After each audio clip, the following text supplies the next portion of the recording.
Hello, मी मानसी। तुम्हा सगळ्यांचे माझ्या यूट्यूब चॅनलवर खूप मनापासून स्वागत आहे। सिंपल घरच्या घरी असा आपण एखाद्या सणावाराला कसा काय मेकअप करू शकतो, साधा सोपा अगदी मोजक्या प्रोडक्टमध्ये, तेच मी तुमच्याबरोबर या व्हिडिओच्या माध्यमातून शेअर करणार आहे। चला तर आजचा व्हिडिओ पाहूयात। याआधी मी जो मेकअप व्हिडिओ केलेला तो सगळ्यात व्हायरल झालेला माझ्या चॅनलवरचा व्हिडिओ आहे। अगदी साधा सोपा आणि मला वाटतं की माझी जी मेकअप करण्याची पद्धत आहे किंवा मी जे सांगते ते लोकांना कदाचित आवडत असेल, म्हणून तो व्हिडिओ एवढा व्हायरल झाला। आयुष्यात नंतर कुठल्या गोष्टीचा पश्चाताप करण्यापेक्षा जे आहे जसं आहे तसं स्वीकारून त्या गोष्टीचा अगदी मनमुराद पुरेपूर आनंद घ्यावा अशा मताची मी आहे आणि माझ्या आयुष्यात त्याच गोष्टी मी फॉलो करते आणि तसंच जगते। मग ते माझ्या आयुष्यात असू दे किंवा मेकअप रिलेटेड गोष्टीमध्ये असू दे।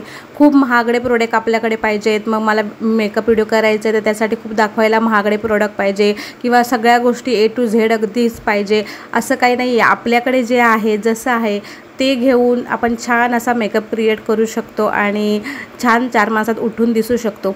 आपल्याकडे सणवार तर असतात आणि आपण सणावाराला आपल्या घरचं फंक्शन असो किंवा बाहेर जायचं असो, आपल्याला थोडाफार नट्टापट्टा तर करायचाच असतो आणि खास करून महिलांना फार आवड असते। किती घरातलं काम असू दे, जेवण बनवायचं असू दे, अजून घरच्या किती जबाबदाऱ्या असू दे, घरात माणसं किती मत्तीला असू दे किंवा एकटीला करायचं असू दे माझ्यासारखं, पण थोडासा तरी मेकअप किंवा थोडंसं असं छान तयार व्हायला सगळ्यांनाच मला वाटतं आवडतं। प्रत्येक हाऊसवाईफला आवडतं, कोणाला आवडणार नाही। आपण छान दिसावं, 4 मासात सगळ्यांपेक्षा थोडंसं उठून दिसावं, छान मेकअप करावा, छान नटावं, सजावं आपल्या लोकांसाठी, जे लोक आपल्याला बघणार आहेत त्यांच्यासाठी। तर मग हेच गोष्टी विचारात घेऊन मी अगदी हाऊसवाईफला म्हणजे अगदी छोट्या गोष्टी वापरून, छोटे छोटे प्रोडक्ट वापरून, महागाईचे कुठलेही माझ्याकडे प्रोडक्ट सध्या तरी अवेलेबल नाही आहेत। म्हणजे मी घेतले नाही, मला त्याची गरज वाटत नाही, कारण मी कुठलीही मेकअप आर्टिस्ट नाही आहे। मी घरच्या घरी छान मेकअप करू शकते, मोजक्या प्रोडक्टमध्ये करू शकते। जेव्हा मी सेटवर किंवा मग नाटकाच्या प्रयोगाला जातो तेव्हा तिकडे मेकअप दादा असतात, ते छान मेकअप करून देतात। पण मी एवढ्या वर्षाच्या अनुभवातून मी काय शिकली, तर आपल्याकडे ज्या ज्या गोष्टी अवेलेबल आहेत त्याच्यातून आपण छान मेकअप क्रिएट करू शकतो, अगदी बेसिक गोष्टीपासून। तर तेच मी तुमच्याबरोबर या व्हिडिओच्या माध्यमातून शेअर करते। तर इकडे ना मी आधी केसांचा एकदम साधा सिंपल बन बनवून घेते, कारण साडी नेसली आणि गरमी असेल मुंबईमध्ये तर नेहमीच प्रचंड गरमी असते, तर शक्यतो मी आंबोडा घालायच प्रेफर करते। त्यामुळे मी एक साईडला असा पप करून घेतला आहे बघा आणि त्यानंतर आंबोडा घालते। इथे मी केसांना ना कंडिशनर केलं नव्हतं, त्यामुळे माझे केस थोडेसे फुललेले, त्यामुळे त्याच केसांना मी इथे ॲलोवेरा जेल लावून घेते। कुठलाही स्प्रे वगैरे वापरण्यापेक्षा ना ॲलोवेरा जेल बेस्ट आहे, आपल्या केसांना कुठलीही हानी पोचत नाही आणि केसही छान सेट होतात। बघा माझे केस पुढचे खूप असे बाहेर आलेले सारखे दिसत होते, पण आता ॲलोवेरा जेल लावल्यानंतर छान ते मस्त सेट झाले आणि नंतर मी पाठून आंबोडा घालून घेतले। ही जी माझी हेअरस्टाईल आहे ना ती अगदी फेवरेट हेअरस्टाईल आहे। मी कधी पण कुठे पण अगदी 2 मिनटात ही हेअरस्टाईल करून पटकन बाहेर निघू शकते। एका साईडला 1 साईड पफ काढायचा आणि पाठी आंबोडा घालायचा, छान गजरा वगैरे लावायचा। तर या वेळेला मी गजरा वगैरे काय लावला नाही आहे, कारण मला मेकअप व्हिडिओ करायचा होता, हेअरस्टाईल व्हिडिओ करायचा नव्हता। अर्थात आता जे आहे समोर ते त्याच्यामध्ये मी सांगते फक्त। तर इकडे मी पाठी आंबोडा बांधून घेते, रब्बर लावते, त्याच्यानंतर आंबोडा बांधते आणि माझ्याकडे एक असा नकली आंबोडा आहे जो की बाजारात अवेलेबल असतो, सगळीकडे मिळतो तो, म्हणजे केसाला लावायचा बन आहे हा, आंबोड्याला लावायचं आहे ॲक्च्युली। तर ते आपण बेसिक जसा आंबोडा घालतो तसा घालून घ्यायचा आणि त्याच्यावर हे बाहेरून लावायचं। एकदम साधं सोपं, एकदम सोपी पद्धत आहे, म्हणजे अगदी तुम्ही एका मिनटात रेडी कुठेही जायचं असेल तर। आणि घाईच्या वेळेला ना असे हे बन बरे पडतात घालायला आणि पाठून केस वगैरे मोकळे नाही राहिले ना तर गरमी पण तेवढी जाणवत नाही आणि आपल्या जर ब्लाऊजला मागून छान डिझाईन वगैरे असेल तर ते ब्लाऊजही छान दिसतात मागून, नाही तर केस सोडले तर मग ब्लाऊजच्या डिझाईनचा काय मतलबच राहत नाही।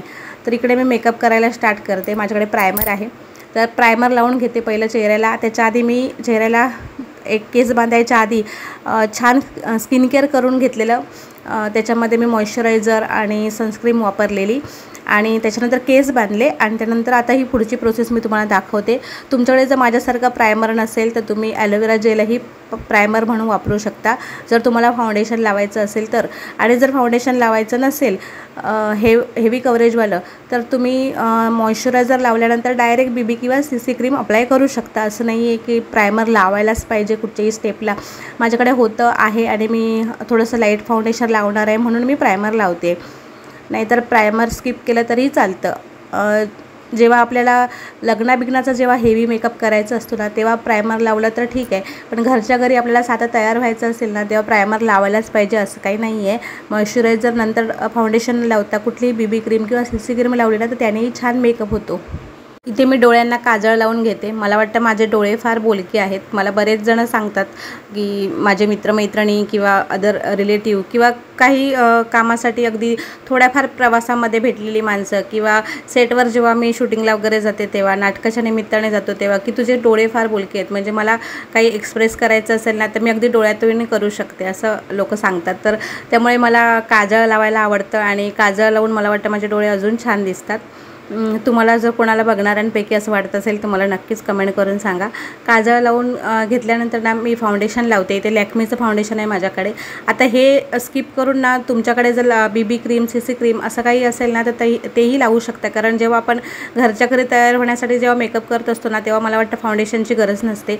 पण मी आता करतच होती मेकअप आणि माझ्याकडे फाउंडेशन अवेलेबल आहे, कारण काय आपण एखाद्या वस्तू घेऊन ठेवतो आणि मग ते वापरत नाही, मग ते एक्सपायर होऊन जातात, आपले पैसे फुकट जातात. तर ते माझे पैसे फुकट जाऊ नये, ती बॉटल संपायला पाहिजे म्हणून मी ते वापरते असं तुम्ही म्हणू शकता. नाही तर मी बीबी क्रीमनेही मेकअप करू शकली असती आणि अगदी तुम्ही 10 रुपयाची जी फेअर अँड लवली भेटते ना त्यानेही छान मेकअप करून छान मस्त तयार होऊ शकता.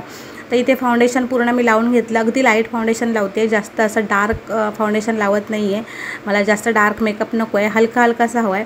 त्यामुळे मी अगदी हलकं हलकंसं फाउंडेशन लावलं आणि ते ब्युटी ब्लेंडरने छान असं व्यवस्थित स्प्रेड करून घेते, जेणेकरून ते त्याचा बेस आहे ना तो छान मस्त असा होऊन जाईल. एकदा तुम्ही मेकअपमध्ये तुम्हाला करायची आवड निर्माण झाली ना की कुठल्याही प्रकारचा मेकअप तुम्ही छान प्रकारे करू शकता.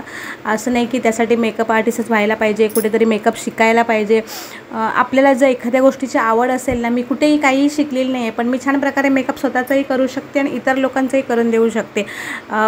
ज्या माझ्या मैत्रिणी वगैरे आहेत ना त्यांना कुठे तयार वगैरे व्हायचं असेल, एखाद्या फंक्शनला जायचं असेल तर मी त्यांचे मेकअप करून देते. मी अगदी लग्नात नवरीचाही मेकअप करून दिलेला आहे आणि ती छान मस्त तयार होऊन लग्नाला गेलेली आहे, कारण आजकाल मेकअप आर्टिस्ट बरेच पैसे घेतात आणि मी अजूनपर्यंत तर कोणाकडनं पैसे घेतले नाही आहेत मेकअप करून देण्याचे. पण मला आवडतं बेसिकली ह्या गोष्टी करायला, स्वतःही नट्टापट्टा करायला आवडतो आणि दुसऱ्यांचाही करून द्यायला आवडतो. त्याच्यामुळे मी मेकअप माझाही करते आणि इतरांचाही करून देते. तर इथे हलकं हलकंसं गोल्डन कलरचं मी आयशॅडो लावते डोळ्यांना, जेणेकरून डोळे माझे छान असे मस्त उठून दिसतील. आणि तेच आहे ना की आपले डोळे जर छान बोलके असतील आणि डोळ्यांचा मेकअप छान झालेला असेल ना व्यवस्थित, तर मग बाकी चेहरा छान मस्त अट्रॅक्टिव्ह दिसतो. म्हणून आयलायनर, काजळ आणि थोडासा हलकासा असा वरती आयशॅडो अशा गोष्टी मी फॉलो करते जेव्हा मेकअप करायची गोष्ट येते तेव्हा. त्यामुळे डोळे छान उठून दिसतात आणि चेहऱ्यावरचे एक्सप्रेशनही छान होतात त्याच्यामुळे. तर इथे हे सगळं करायला ना माझी मुलगी मला फार हेल्प करते. मला काही गोष्टी वगैरे हव्या असतील मेकअपच्या तर आणून देते, कारण आपण एखाद्या गोष्टी समोर घेऊन बसतो आणि मग काहीतरी आपल्याकडनं राहून जातं की अरे हे राहिलं आहे ते राहिलं आहे, तर तेच काहीतरी असं राहिलं ना माझ्याकडून काही गोष्टी तर ती मला आणून देते. आता हे कॉम्पॅक्ट आणायचं माझ्याकडनं राहून गेलेलं, तर तिला सांगितलं घेऊन ये, मला आणून दिलं. कारण नाही तर मग परत व्हिडिओ बंद करा, उठा, परत आणा, परत तो अँगल सेट करा, ह्याच्यामध्ये बराच वेळ जातो. तर मला नेहमीच माझ्या प्रत्येक गोष्टीमध्ये माझ्या मुलांची, माझ्या कुटुंबाची, माझ्या नवऱ्याची फार मदत होते आणि ती असावी मला वाटतं, सगळ्याच स्त्रियांना मिळावी. तर इथे मी फाउंडेशन नंतर ना मी आधी डोळ्यांचा मेकअप छान असा करून घेतला, अगदी हलका हलका केला आहे, जास्त नाही केला आहे. आणि त्यानंतर मी कॉम्पॅक्ट लावून जी कॉम्पॅक्ट पावडर आहे ती लावून ते फाउंडेशन व्यवस्थित सेट करून घेते. आता मला अजून आयलायनर लावायचं आहे चेहऱ्याला, डोळ्याला. तर डोळ्याला आयलायनर लावल्यानंतर डोळे अजून छान मस्त उठून दिसतील. तर इथे कॉम्पॅक्ट माझी लावून झाली आहे पूर्ण व्यवस्थित अशी. आता मी हलकं हलकं असं हे ब्लश लावणार आहे, जे माझ्याकडे क्रीम ब्लश आहे आणि ते हलकं हलकं लावणार आहे. पावडर ब्लशही तुम्ही लावू शकता ह्या जागेवर, किंवा असं क्रीम ब्लश नसेल, पावडर ब्लश नसेल, एखाद्या गृहिणीकडे ह्या गोष्टी नसतात, कारण कधीतरी आपण लावणार मग कशाला आणून ठेवायचं ना असं वाटतं. मग ह्या जागेवर लिपस्टिकचा वापर केला तरीही चालतो, किंवा एखादा असा टिंटेड लिप बाम आपल्याकडे असेल तर तोही लावला ना तरीही चालतो. त्याच्यानेही छान ब्लश लावल्यासारखा फील येतो आणि ते थोडंसं लागलंही जातं. मी अगदी हलकं हलकं लावलं आहे, नाहीतर मी कधी कधी लिप बामही लावते, तोही छान दिसतो. तर इथे मी लिपस्टिक लावून घेते. ॲक्च्युली मला वेगळा कलर लावायचा होता, पण मी आता आणून ठेवलेली तो होता पिंक कलर. मग म्हटलं जाऊ दे, असाही पिंक माझा फेवरेट कलर आहे, तोच लावते. टिकली लावली. टिकली लावल्याने चेहऱ्याची शोभा वाढते प्रत्येक बाईच्या. तर तशीच लावून घेतली। आता सिंदूर म्हणून मी ते जुगाड केला आहे, माझ्याकडे जे लिप लायनर आहे ना तेच इथे सिंदूर म्हणून लावते, कारण सिंदूर परत मला नाही तर शोधायला उठून आतमध्ये जावं लागलं असतं।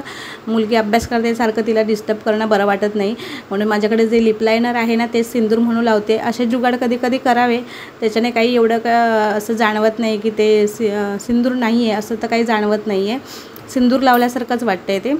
आणि आता मी आयलायनर लावून घेते मुख्य पार्ट। मला अगदी पटापट आयलायनर लावायला जमतं डोळ्यांना, मग ते पेन्सिल आयलायनर असो किंवा मग हे असं लिक्विडवालं असो, मी छान पटकन मस्त आयलायनर लावू शकते दोन्ही डोळ्यांना। आणि अगदी 1-1.5 मिनटात माझं आयलायनर लावून होतं, मला फारसा वेळही लागत नाही आयलायनर लावायला। तर ऑलमोस्ट माझा आता मेकअप डन होईल आयलायनर लावून झाल्यानंतर, कारण इथे मी अगदी घरच्या घरी साधा गृहिणी कसा काय मेकअप करू शकते एखाद्या फंक्शनसाठी तयार होण्यासाठी, घरच्या कार्यक्रमांना तयार होण्यासाठी, तेच मी या व्हिडिओच्या माध्यमातून तुम्हाला दाखवलं आहे। आय होप तुम्हाला सगळ्यांना व्हिडिओ आवडेल। नक्की व्हिडिओ बघा आणि मला कमेंट करून सांगा तुम्हाला व्हिडिओ आवडला नाही आवडला।